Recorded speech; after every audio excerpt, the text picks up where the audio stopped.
मुलगा रोज भुकेला झोपायचा. पोटात अन्न नव्हतं, पण डोळ्यात स्वप्न होती. आणि एक दिवस त्याने जे केलं ते पाहून सगळ्यांच्या डोळ्यात पाणी आलं. एका छोट्याशा गावात मातीच्या घरात राहुल नावाचा एक मुलगा राहत होता. घर इतकं गरीब की पावसात छप्पर गळायचं. भिंतींवरच्या भेगा त्यांच्या परिस्थितीची कहाणी सांगायच्या. त्याचे वडील लहानपणीच गेले होते आणि त्याची आई दिवसभर लोकांच्या घरी भांडी घासून, कपडे धुवून कसाबसा संसार चालवत होती. राहुलचं एकच स्वप्न होतं, आईला कधीच दुःख होऊ द्यायचं नाही. प्रत्येक दिवस एक नवीन लढाई असायची. शाळेत जाताना इतर मुलांच्या हातात टिफिन असायचं.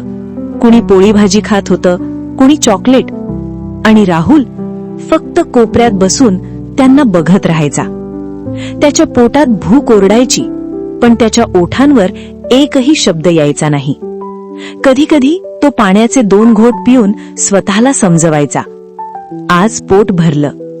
एक दिवस भूक इतकी वाढली की राहुलचे डोळे भरून आले. तो रडत रडत घरी आला.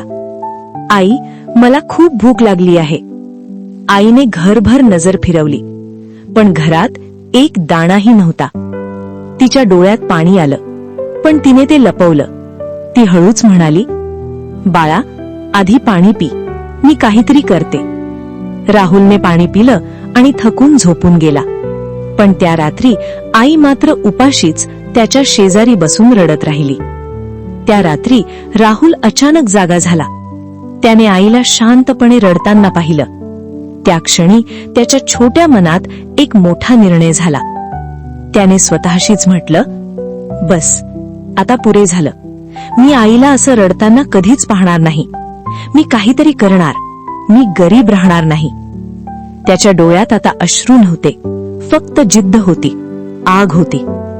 दुसऱ्या दिवसापासून राहुलचं आयुष्य बदललं. सकाळी शाळा आणि संध्याकाळी कधी चहा टपरीवर काम, कधी वर्तमानपत्र वाटणे, कधी दुकानात मदत. थंडी असो, पाऊस असो किंवा प्रचंड थकवा, राहुल कधीच थांबला नाही. रात्री उशिरा तो दिव्याच्या मंद प्रकाशात अभ्यास करायचा. डोळे मिटायचे, पण स्वप्न जागी राहायची. असं करत करत वर्ष निघून गेली. तोच छोटा राहुल आज एक मोठा माणूस झाला.